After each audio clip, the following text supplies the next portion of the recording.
Dans, dans la présente capsule, on va terminer le chapitre 9 sur la loi de conservation de l'énergie. On va le regarder d'un point de vue un petit peu plus qualitatif et sous forme graphique, et on va voir qu'on peut en tirer beaucoup d'informations sur la stabilité ou l'instabilité d'une configuration d'un système. Et là-dessus, il n'y a pas d'exercice à faire, mais il peut y avoir des questions qualitatives dans un examen. On va passer au diapo. OK. Alors, ce qu'on montre ici, c'est ce qu'on appelle la courbe d'énergie potentielle, la courbe d'énergie potentielle d'un système masse-ressort. Quand le ressort est comprimé, l'énergie potentielle se trouve ici. La courbe en jaune, c'est celle d'énergie potentielle, un demi kx carré, d'où la forme parabolique. Quand il va passer à zéro, l'énergie potentielle est zéro, parce qu'il n'y a aucune déformation dans le ressort. Ensuite, quand le ressort va être étiré plus loin, ben, on va avoir à l'autre extrémité une autre énergie potentielle. Ce qui est intéressant ici de regarder, c'est cette ligne-là en haut. Cette ligne-là en haut, c'est l'énergie mécanique totale du système, donc la somme d'énergie potentielle et cinétique. Cette énergie-là, elle a été mise dans le système par quelqu'un qui a comprimé le ressort, par une force quelconque, qui a comprimé le ressort. Il y a maintenant de l'énergie potentielle dans le ressort. Il y a eu un travail de fait pour comprimer le ressort qui nous a amené ici. Quand le ressort va commencer à se détendre, son énergie potentielle va diminuer, mais l'énergie cinétique de la masse va augmenter. Au point zéro, il n'y a plus aucune énergie cinétique, potentielle. Tout est sous forme d'énergie cinétique. Mais il ne peut pas y avoir plus d'énergie cinétique que ce qu'on a mis d'énergie potentielle grâce au travail exercé sur le ressort. Quand le ressort va continuer à se déplacer, ben, il peut arriver, il va se rendre jusqu'à l'autre extrémité où là, il n'y aura plus aucune énergie cinétique, tout va être de nouveau sous forme potentielle et ensuite on peut imaginer différents allers-retours, supposons qu'il n'y a pas de frottement. Si on regarde ici à une position intermédiaire, il reste presque plus d'énergie potentielle, mais comme l'énergie mécanique est une constante, on a maintenant ceci sous forme d'énergie cinétique. En un autre point, qui est au zéro, tout est maintenant sous forme d'énergie cinétique. On va regarder quelle information on peut tirer de cette courbe-ci quant à la force qui s'applique. On a dit que la différence d'énergie potentielle est égale à moins le travail de la force conservative, donc moins la force conservative fois un déplacement. C'est la définition du travail. Le signe moins, c'est la relation qu'on établit entre U et W. Ici, la force, ben, ce serait la force du ressort, mais on pourrait penser à d'autres forces électriques ou gravitationnelles. On va faire tendre delta x vers 0 et on trouve delta u sur delta x tendre vers du dx. Du dx, c'est quoi? C'est la pente du graphique à chaque point. Ici, et on dit que la force va être de sens contraire à la pente. Si vous regardez ici, dans cette direction-ci, la pente est négative, ce qui veut dire que la force serait positive, donc vers la droite. Ici, la pente est positive, ce qui veut dire que la force serait négative, donc vers la gauche. C'est ce qu'on peut tirer d'informations ici. Tant que le système est de ce côté ici, la pente est négative et la force est vers la droite, le ressort est en train de se détendre et de pousser sur la masse. Quand le système est de ce côté ici, le ressort est étiré et la force est en sens inverse.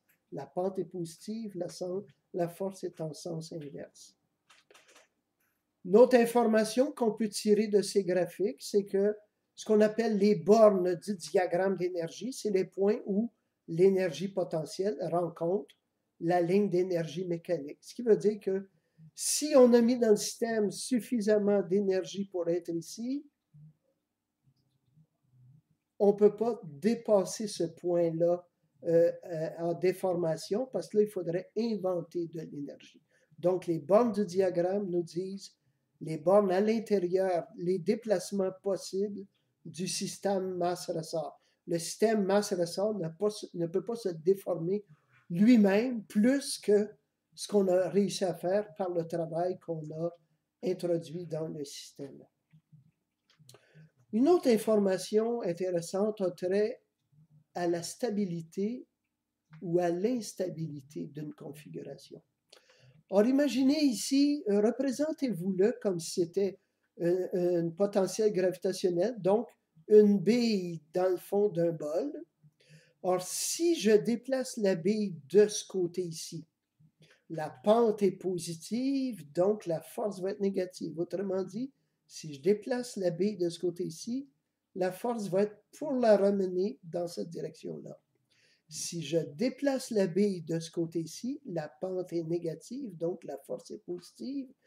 La force aurait tendance, gravitationnelle ou quelconque, à ramener. Ceci serait un équilibre stable, parce que si on essaie de déplacer un petit peu dans une direction, les forces nous le ramènent vers l'équilibre. Vous allez voir dans votre cours de physique 3, on va utiliser ce genre de configuration-là, on va appeler ça une force de rappel, comme celle du ressort, qui tend à rappeler le système vers son équilibre et qui va être à la source d'une oscillation constante, et on va appeler ça le mouvement harmonique simple. Mais son origine vient justement de ce qui se passe ici quand on est dans un point d'équilibre stable. On tire dans une direction, la force nous ramène. Dans l'autre direction, la force tend toujours à nous ramener à l'équilibre. Voyons ici à l'inverse un équilibre instable. Supposons encore que c'est la force gravitationnelle, c'est elle qui est la plus facile à nous représenter, mais on peut adapter ça aussi au concept d'un ressort. Supposons que bon, pour un ressort, c'est assez difficile ici. Supposons qu'on a une bille ici sur le dessus et qu'on la laisse aller d'un côté. Je la laisse aller à droite. La pente ici est négative, donc la force va être positive. Si je déplace la bille un petit peu vers la droite, la gravité va la déplacer de plus en plus vers la droite. Si à l'inverse, je déplace la bille vers la gauche, ici la pente est positive, donc la force va être négative. Donc si je la déplace vers la gauche, la force va l'amener de plus en plus vers la gauche. Donc ceci serait un point d'équilibre instable. Ici, lorsqu'il n'y a aucune pente, on aurait un équilibre neutre. On va terminer en regardant qu'est-ce qui arrive avec, par exemple, on a parlé de frottement. Où s'en va cette énergie-là? Elle semble être disparue, mais en réalité, si on pouvait zoomer, et toute notre connaissance des matériaux nous le montre, vous allez voir qu'un corps s'échauffe. Si vous frottez une pierre, une tige de métal avec une lime, vous allez voir très vite les températures et de la tige et de la lime augmenter. En fait, ce qui se passe, c'est que toute cette énergie-là n'est pas perdue, elle a été transformée en énergie cinétique de mouvement des molécules ou des atomes dans le matériau. Donc, il n'y a pas de perte à ce niveau ici. On va terminer avec, je vais rapidement, ça c'est un concept historique, on a pendant longtemps, enfin depuis Aristote surtout, on s'est représenté comme la chaleur comme étant un fluide qu'on appelait le calorique.